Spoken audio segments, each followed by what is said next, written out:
नमस्कार. लोकप्रधानमध्ये आपल्या सर्वांचं स्वागत आहे. मी असलम शेख. आज आपण एक अशा व्यक्तीची मुलाखत घेणार आहोत. वर्षानुवर्ष जे काँग्रेस सोबत जोडलेले, एक काँग्रेसचे घरेलू संबंध असलेले सिद्धारामजी म्हेत्रे साहेब आहेत आपल्यासोबत. साहेब, स्वागत आहे आपलं. तर आपण सिद्धाराम म्हेत्रे साहेब जे येणाऱ्या काळामध्ये शिवसेनेमध्ये प्रवेश करणार आहेत, त्या संदर्भात त्यांनी हा निर्णय कशासाठी घेतला, का असं त्यांना ही वेळ आली की शिवसेनेत त्यांना जावं लागलं, या संदर्भात आपण थोडीशी चर्चा करूया. साहेब, आपण सुरुवात करूया. तुम्ही काँग्रेसच्या इतक्या वर्षापासून एकदम जवळचं तुमचं, एकदम तुम्ही 4 वेळा तुम्ही आमदारही होतात आणि मंत्रिपदही तुम्हाला मिळालं. अशी काय वेळ आपल्याला आली होती की तुम्ही आता पक्ष सोडून शिवसेनेमध्ये जाण्याचा निर्णय घेतला? परवाचं जे विधानसभेच्या निवडणूक झाली त्याच्यानंतर मग मी निवांतच होतो मी, आणि सगळ्या कार्यकर्त्यांना बोलून मिटिंग पण घेतली. सगळ्यांचे आभार म्हणले, व इतके दिवस तुम्ही आम्हाला साथ दिला. आता आम्ही काय कुठं चौबानाच्या वगैरे भानगडीत पडणार नाही. आता आपण निवांत राहूया. निवांत होतो आम्ही. फक्त जे काही लग्नाचे कार्यक्रम असतील, कुठलं मॅच बेट असेल किंवा छोटे मोठे कार्यक्रम, नाटक, उद्घाटन कार्यक्रम, कार्यकर्ता जवळचा असेल, त्यांचे काय घरगुती कार्यक्रम असेल, असल्या कार्यक्रमाला मी हजेरी लावत बसलो होतो निवांत. मग सगळे लोक येऊ लागले आमच्याकडे की अहो आमचे कामं होईना, आम्हाला त्रास होऊ लागले. कारण नसताना सरकारी यंत्रणेकडनं फार दबाव येतो. छोटे छोटे कामं पण करताना म्हणजे हे असं ह्या पार्टीच्यात करायचं नाही, असं सगळं सुरू झालं. मग आम्ही अधिकारी लोकांना वगैरे फोन करणार, मला असं काय करता तुम्ही? नाही साहेब, तुमचं बरोबर आहे, पण आमचं नाईलाज आहे, काय करता बघा, आता याच्यापेक्षा जास्त सांगत नाही, असं सगळीकडे उत्तर मिळू लागलं. मग मिळाला जबाबदारी म्हणलं काय करायचं आता आपल्याला. बाकीचे लोक म्हणले नाही साहेब, म्हणलं 1 लाख लोकांनी तुम्हाला मतदान केलेलं आहे, त्यांच्यासाठी तर तुम्हाला काहीतरी विचार करावा लागणार आहे. मला काय विचार करायचा? नाही तुम्ही सत्तेत पक्षात जावा. मला सांगा, मला तुम्ही कुठं जावं म्हणता, काय भाजपमध्ये जावं म्हणता, का राष्ट्रवादी जावं म्हणता, काय सेनेकडे जावं म्हणता? नाही ते सगळं आम्ही चौकशी करतो. सगळ्या लोकांनी महाराष्ट्रभर चौकशी केली, बाबा कोणाकडे गेलं तर चांगला राहील, कोण नेता आपल्याला सक्षमपणे आपल्या पाठीशी उभा राहील, आपल्या अडचणीचा जो काळ आहे, त्या अडचणीचा जो प्रसंग आहे, त्या प्रसंगात कोण आपल्याला दिलासा देईल, त्या दृष्टिकोनातून सगळ्यांनी माहिती घेतली आणि सांगितले की बाबा आपल्या राज्याचे उपमुख्यमंत्री आदरणीय शिंदे साहेबांची शिवसेना चांगली आहे, शिंदे साहेब शब्दाला पक्के आहेत. ठीक आहे म्हणलं, त्याला का घ्या साहेब म्हणलं, त्या एक शिंदे साहेबाकडनं दुसऱ्या शिंदे साहेबाकडे गेलं तर काय फरक पडणार नाही, असं कार्यकर्त्यांची इच्छा होती. शेवटी आम्ही कार्यकर्त्यावर अवलंबून असणाऱ्या माणसांना थोडं त्यांनी पद दिलं, प्रतिष्ठा दिली, सन्मान दिला. कार्यकर्त्यांनी नेहमीच आम्हाला भरपूर सहकार्य केले, साथ दिली. आणि त्यांच्या अडचणीच्या काळात त्यांच्या मनाप्रमाणे, मताप्रमाणे वागणं आमचं कर्तव्य आहे, ह्या भावनेतून आम्ही निर्णय घेतलेला. म्हणजे असं म्हणता येईल का की तुमचा हा व्यक्तिगत निर्णय नसून लोकांनी दिलेला निर्णय आहे? हा, लोकांच्या आग्रहापासून निर्णय आहे. म्हणजे तुम्ही जबरदस्ती ढकलला गेलात असं म्हणायचं? जबरदस्ती म्हणता येणार नाही, पण शेवटी लोकांचं मला ऐकावं लागतात. ते माझे लोक आहेत सगळे. ते प्रेमाने सांगितले, हक्काने सांगितले, ते काय जबरदस्तीने मला ढकलण्यात नाही, प्रेमाने हक्काने सांगितल्यामुळे तर शेवटी त्यांच्या प्रेमाखाली दबलेलं आहे मी. जवळजवळ 30-35 वर्ष त्यांच्या प्रेमाखाली. तसं म्हणलं तर आम्ही 1957 पासून आमचे वडील काँग्रेसमध्ये, आम्ही कधी काँग्रेस पक्ष सोडलं नाही. आता पहिल्यांदा आम्हाला काँग्रेस पक्ष सोडायची वेळ आलेली आहे, त्याला परिस्थिती कारण आहे, बाकी कोण नाही. काय म्हणजे असं म्हणता येईल की एक शिंदे साहेब सोडले, दुसऱ्या शिंदे साहेबांकडे तुम्ही गेला. काय शिंदे साहेबांबद्दल काय नाराजगी वगैरे? मग कोणाबद्दल काय नाराजी नाही, काय प्रणितीताई शिंदे सोबत नाही, अजिबात नाही. म्हणजे आता ते खासदार झाल्या, मग खासदार असताना सुद्धा तुम्ही त्यांच्याकडे कुठले कामं घेऊन गेला नाही, असं काही झालं? सांगत होतो ते कामं घेऊन सांगत होतो, करत होते त्यांनी. उलट त्यांनी कामं घेऊन गेल्यावर सांगणार त्याने ते म्हेत्रे साहेबांचं पहिलं काम कर म्हणणार. मला अगदी रिस्पेक्टिव्हली वागवले, आणि ताई असू द्या किंवा साहेब असू द्या. अच्छा. मग तरी त्यांना सांगून हा तुम्ही निर्णय घेतलेला? नाही, सांगितलं नाही त्याला. सांगितलं असं तर जाऊ दिलं नसते त्यांनी मला, म्हणून मी त्याला सांगितलं नाही त्याला. अच्छा. इकडे कसं साहेब पण पाहिजे, ताई पण पाहिजे, इकडे कार्यकर्ते पण पाहिजे. अच्छा. मग आता बोललो असतं तर त्यांनी मला ते जाऊ दिलं नसतं. अच्छा. मग तुम्ही न सांगता इतका मोठा डिसिजन घेतला, कारण तुम्ही तुमच्या आता एक दुसरी पिढी तिसरी पिढी आता तुम्ही म्हणू शकता की तुम्ही काँग्रेस सोबत आहात. 4 वर्ष तुम्ही 4 वेळा तुम्ही आमदार सुद्धा राहिलेला होता, तुम्ही मंत्रिपद सुद्धा होतं. तरी म्हणजे तुम्ही त्यांच्या म्हणजे तुम्ही त्यांना म्हणत होता की हे माझे नेते, मग तुम्ही नेत्यांना न सांगता तुम्ही प्रवेश केला असं? नाही, का तर कारण काय माहिती का, त्यांनी मला जाऊ दिले नसते. त्यांनी म्हणले असते आता शिंदे साहेब असू द्या पण जायचं नाही आणि हा म्हणत मला ते तासा आला नसतं. बरं, आता तुम्ही काल ताईंची काल एक मिटिंग झाली अक्कलकोट तालुक्या संदर्भात, त्यांनी मिटिंग घेतली. आता तुमच्या सोबत जे काँग्रेसचे जे कार्यकर्ते होते ते तुमच्या सोबत येणार की काँग्रेसमध्येच राहणार ते? आता त्यांची मर्जी आहे त्यांना, आम्ही कसं सांगणार. शेवटी सगळ्यांचं आपापलं स्वतःचं मत असतंय, स्वतःच हे असतंय आणि ते मिटिंग घ्यायचे काय अधिकार आहेत. काही आपले खासदार आहेत, पक्षाचे प्रमुख आहेत, CWC मेंबर आहेत. आता बाबा मैत्री जात असताना मैत्रीच्या मागे आता नाही तर दुसरे कोण काँग्रेसचे लोक आहेत, त्यांना बोलावं, त्यांचे विचार करावं, ह्या दृष्टीकोनात ताई साहेबांनी ते मिटिंग घेतलेलं आहे. मग आपल्याला असं म्हणता येईल की आता तुम्ही सत्तेसाठी तुम्ही पक्ष बदललात असं म्हणता येईल, किंवा तुमचे ध्येय धोरण बदलला? सत्तेसाठी पक्ष बदलला का मग मी कुठलं काय मागणी केलं नाही, मला सत्ता हे द्या ते द्या. फक्त माझी मागणी एकच होती किंवा आमच्या लोकांचा जे त्रास सुरू आहे, वैयक्तिक आम्हाला जो त्रास होऊन आला तो कमी व्हावा. सत्तेमध्ये असतं की तो कमी होईल आणि ते शिंदे साहेबांनी आम्हाला शब्द दिले, आम्ही त्रास होऊ देणार नाही. म्हणजे सत्तेसाठीच तुम्ही तिकडे गेलात असं म्हणत? काँग्रेस सत्तेसाठी नाही, सत्तेसाठी मला कुठलं तरी पद द्या, मला हे द्या, आमदार द्या, मंत्री करा असं काही. आता उपमुख्यमंत्री आहेत तुम्ही, ज्या पक्षामध्ये प्रवेश करतात, एकनाथजी शिंदे मुख्यमंत्री उपमुख्यमंत्री आहेत, तर त्यांची सुद्धा सत्तेमध्येच आहात. म्हणजे आता तुम्ही सत्तेमध्येच जाणार, याचा अर्थ असंच जाणार. कारण काँग्रेसची विचारधारणा सत्तेमध्ये जाणार नाही, सोबत जाणार आहे, सत्तेमध्ये नाही असं आहे. तुम्ही सत्तेसोबत जाणार. बर, आता जी काँग्रेसची जी तुमची विचारधारणा होती, तुम्ही आता म्हणल्याप्रमाणे 1957 पासूनची जी आतापर्यंतची जी विचारधारणा होती, आता एकदमच शिवसेना म्हणजे हिंदुत्ववादी विचार. आता तुम्ही ही दोन्ही जुळवाजुळव कसं करून घेणार? कारण विचारधारा वेगवेगळ्या आहेत, दोन्ही रस्ते वेगवेगळे आहेत. तुम्ही काँग्रेस हिंदुत्ववादी नव्हता असं कोण म्हणतंय? काँग्रेस पण काँग्रेसमध्ये हिंदू लोक नव्हते का? हिंदुत्ववादी त्यांची जी घटना आहे म्हणजे हे आहे असं नाही. काही लोकांचं ते हेच चुकतंय.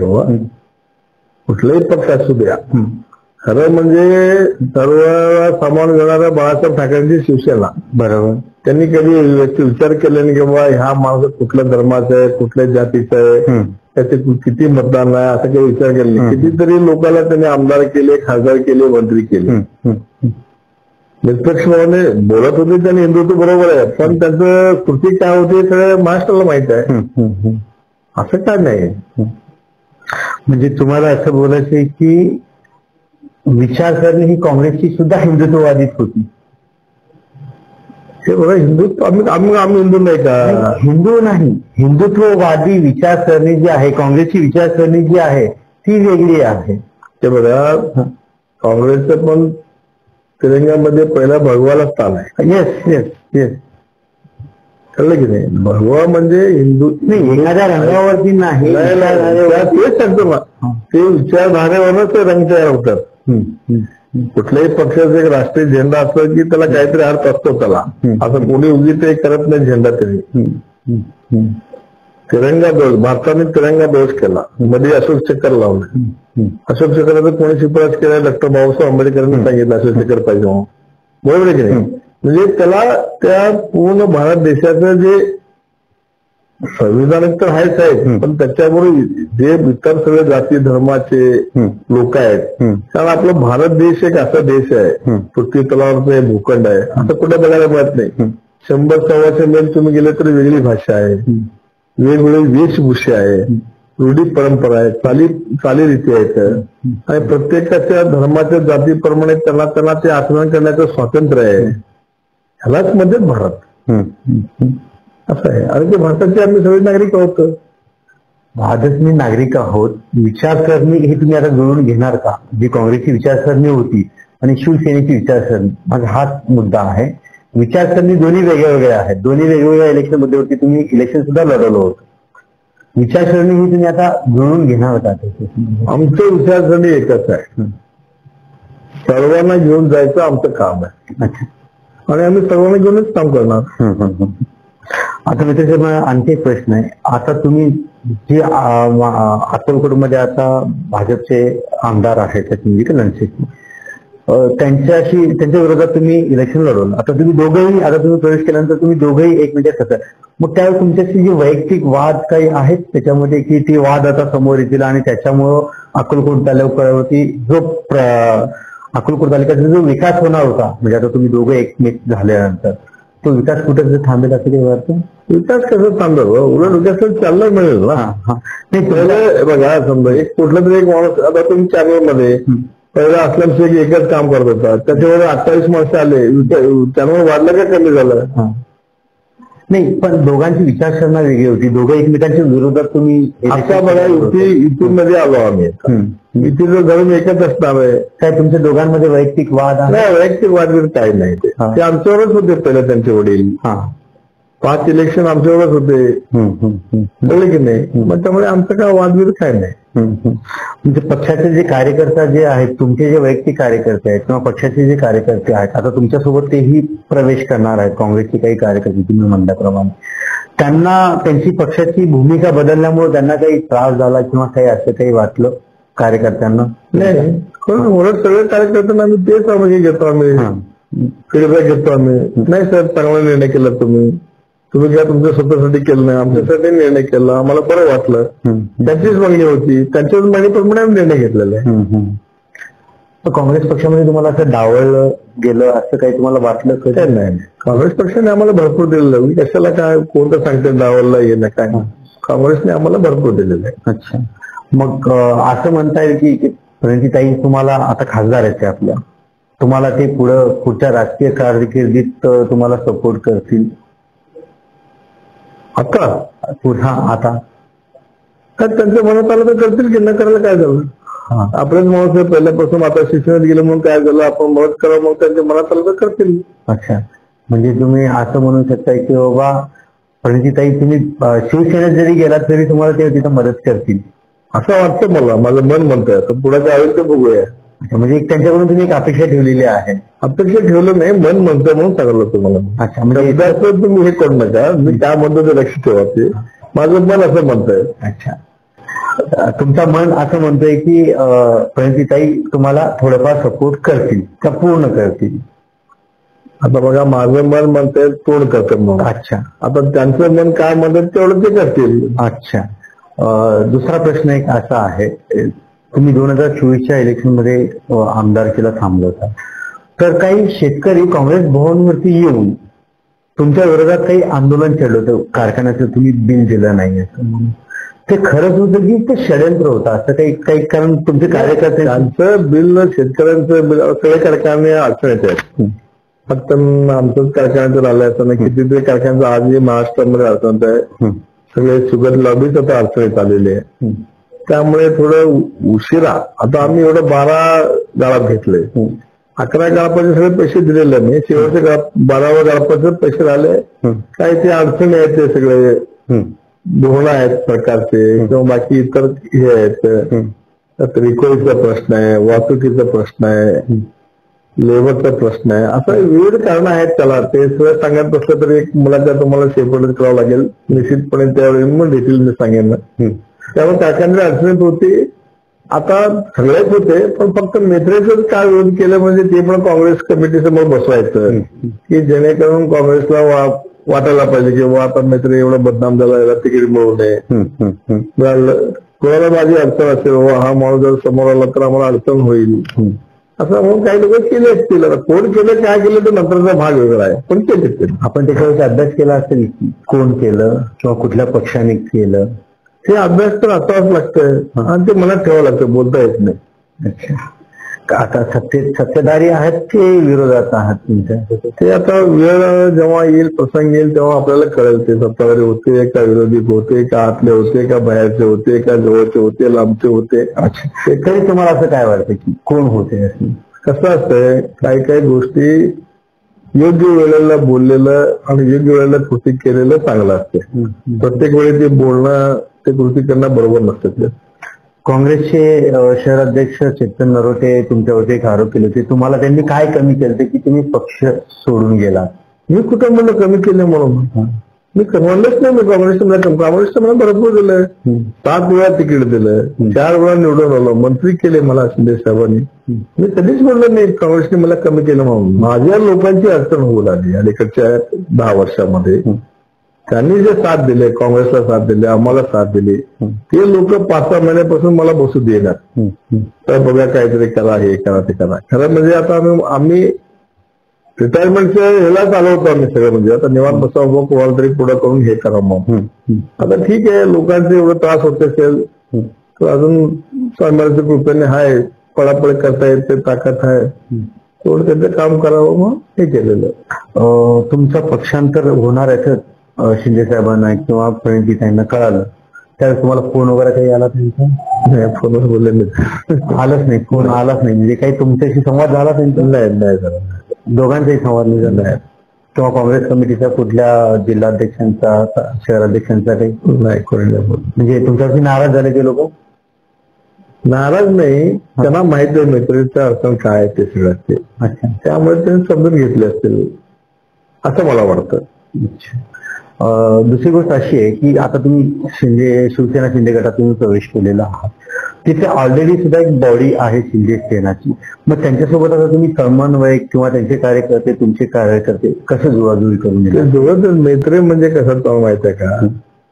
पाणी रे पाणी तेरा रंग काय जिसमें मिळाले होत आहे, असं मैत्रीचं स्वभाव आहे त्याला लहानपणापासून. त्यामुळे मला आणि माझ्या कार्यकर्त्याला काय अडचण येणार नाही.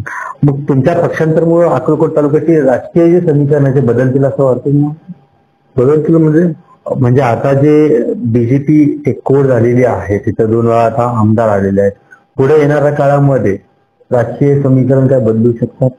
काय समीकरण म्हणजे कसं? आता नगरपालिका काय वर्ण आता जाहीर केलं सीएम साहेबांनी की बाबा आम्ही युतीमध्ये लढू म्हणून. आता त्यांचा जे निर्णय होईल, सीएम साहेब, फडणवीस साहेब असतील, दादा असतील, आदरणीय शिंदे साहेब असतील, हे सगळ्यांनी जे आदेश देतील त्याप्रमाणे होईल ते सगळं. ते म्हणजे राजकीय समीकरण बदलणार असं तुम्ही म्हणू शकताय?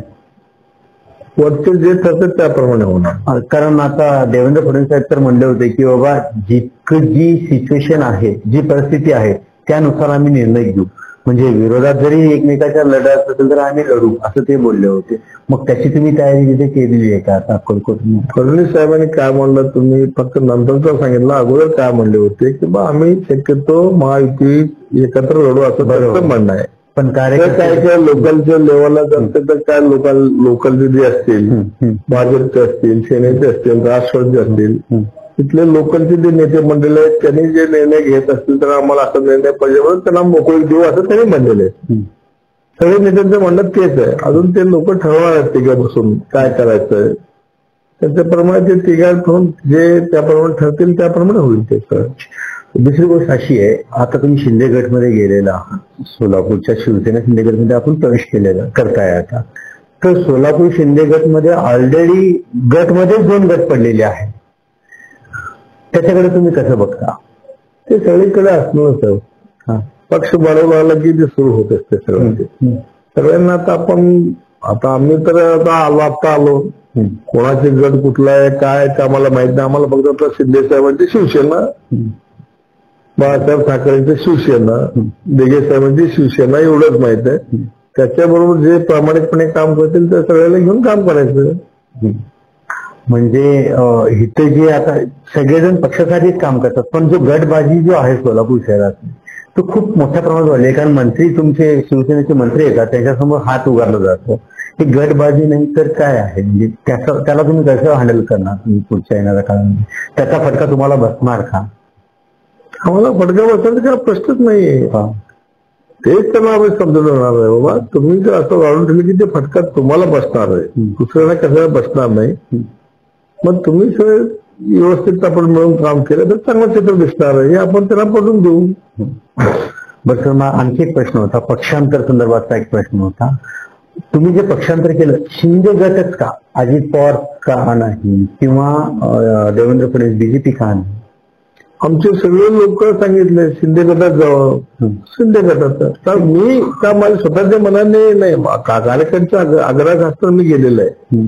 माझं स्वतः थोडाफार विचार जरी केला असेल की कारण शिंदेमध्ये गेलं तर हा विचार केला नाही. हे आमचे जे लोक आहेत तालुक्यातले काँग्रेसचे जे आमचे कट्टर होते सगळे, त्यांनी सगळीकडे चौकशी केली पूर्ण महाराष्ट्रामध्ये, किंवा दिलेल्या शब्दासारखा वागणारा कोण आहे. म्हणजे अजित पवार नाहीये दिलेल्या शब्दासारखं कोण. मी कोण नाही म्हणलं नाही, लोकांनी मला सांगितलं दिलेल्या शब्दासारखं वागणारे आदरणीय शिंदे साहेब आहेत. आपण शिंदे साहेबांसोबत गेलो तर चांगलं आहे. तुम्ही दिलेल्या शब्दाप्रमाणे वागता, तुमच्या स्वभावाला ते सूट होतील, त्यांच्या स्वभावाला तुमच्या स्वभावाला. मग दिलेले शब्द पाळणारा नेता असतं ते चांगलं असतं. म्हणजे तुमच्या कार्यकर्त्याच्या दृष्टिकोनामध्ये अजित पवार असू दे किंवा फडणवीस असू दे, हे दिलेला शब्द पाळत नाही असं म्हणायचं? नाही, मी तसं म्हणलं नाही. लोकांनी कार्यकर्ते पण तसं म्हणलं नाही, हे दोघं पाळत नाही. मग पण त्यामुळे शिंदेसाहेब पाळते, शिंदेसाहेब जाऊ म्हणलं त्यांनी. का असं काही होतं एक शिंदे साहेबांना सोडले की दुसरे शिंदे हवं होता? नाही, असं का नाही, तसं नाही. आता तुम्ही ज्यावेळेस काँग्रेस सोडून शिंदे गटमध्ये गेलात, म्हणजे काँग्रेसचा पूर्ण सुत्रा साफ केला असं तुम्हाला वाटेल अक्कलकोटचा? असं कधी होत नसतंय. कोण कुठे गेलं तरी कुठला पक्ष संपत नसतो. पक्षाचे माणसे असतात, त्यांचे कार्यकर्ते असतात, ते कार्य करत असतात. असं नाही. सिद्धाराम मेत्रे अक्कलकोट म्हणजे अक्कलकोट तालुका म्हणजे सिद्धाराम मेत्रे अशी एक ओळख आहे अक्कलकोट तालुक्याची. तर तुमचे जे काही कार्यकर्ते, जे काही तुमच्यामुळे तिथं काँग्रेस वाढलेली, हेही पूर्ण काँग्रेस कमिटी ही ओळखते त्या गोष्टीला. आम्ही पत्रकार म्हणून आम्ही ज्यावेळेस आम्ही विचार करतो अक्कलकोटमध्ये काँग्रेस कोण वाढवलं, तर सिद्धाराम मेत्रे साहेबांच वाढवलेलं आहे असं आहे. मग आता जी वाढवलेली जी टीम आहे ती सगळी टीम घेऊन तुम्ही पूर्ण जाणार का? कसं असतं तुम्हाला सांगतो, काही लोकांना संधी देते पार्टी, त्या संधीचं सोनं करायचं म्हणून प्रयत्न करतात. त्यामुळे कधी वाढतंय, कोणामुळे पार्टी कमी होतंय. असं आज होत नाही की बा ह्याच्यामुळे कमी झाल्यामुळे संपलं, की ह्याच्यामुळे वाढलं म्हणून संपलं, असं होत नाहीये. पार्टी आज चाललेलं असतं, पार्टीचे लोक काम करत असतात. असं बोलतात तर लोक असं होईल तसं होईल, तसं नसतं ते. आता अक्कलकोटला काँग्रेस कडून एक प्रश्न असा असेल तर अक्कलकोटमध्ये सिद्धाराम मेत्रे होते, आता सिद्धाराम मेत्रे नसतील तर कोण नेता असेल? तुम्हाला काय वाटतं? मी कसं सांगणार होता, तुम्हाला काय वाटतं? की नाही, मला काय असं नाही. आता भरपूर लोक आहेत. सिद्धाराम मेत्रेला पार्टींनी, पक्षांनी, नेत्यांनी संधी दिली म्हणून आमदार राहिले, नेतृत्व करण्याची संधी मिळाली. पण असं नाही बाबा सिद्धाराम मेत्रे अजून 3-4 लोक असू शकतात पार्टीमध्ये, त्या ताकदीचे त्याचे. आता आपण मागच्या कामाने एकटा मीच असं ते चुकीचं होणार आहे. उदाहरण असं कोणी? उदाहरण काय भरपूर आहेत ते सगळं. आता एक असलं तर देऊ, किती उदाहरण देऊ, असंच करता येत नाही. तर 2024च्या इलेक्शन मध्ये जे तुमचा पराजय झाला ते कुठल्या मुद्द्यामुळे झाला असेल तुम्हाला असं वाटतंय? ते कुठल्या मुद्द्यामुळे झाला आम्ही बोललेलो आहे बराच वेळा ते सगळं. आता इथं आल्यामुळे ते मुद्दा येत नाही, एवढंच फरक आहे. नाही, तुम्ही जे बोललेला आहात तेच प्रश्न अनुसरून मी विचारतोय. त्याला भरपूर मुद्दे आहेत, त्याला कारण भरपूर आहेत. आता सांगते बाबा ते लाडकी बहीण योजना, बाकी इतर गोष्टी, काही अंतर्गत हे, काही लोकांचं सुप्त विरोध आहे, काही लोकांचं उघड विरोध आहे, असं काय काय बराच प्रकार आहेत. पण त्याला संशोधन करावं लागेल नेमकं कुठल्या कारणामुळे झालं येईल. शेवटी कसं असतं, निवडणूक असते, कोण तर जिंकणार कोणतरी हरणार, जे पराजय हे असतं आता स्वीकारावं लागतं. आता मी 7 वेळा निवडून लागलो काँग्रेसकडे, 4 वेळा निवडून दिल्या लोकांनी, 3 वेळा पराभव केला. असं काय लोकांवर आमची नाराजी नाही, कारण 4 वेळा तर तुम्हाला हे केलं ना, म्हणून हे करतो. तुम्ही ज्यावेळेस एक आरोप सुद्धा केला होता की मशीनचं सुद्धा घोळ असेल असं मला वाटतंय, असं म्हणतात सगळे जण.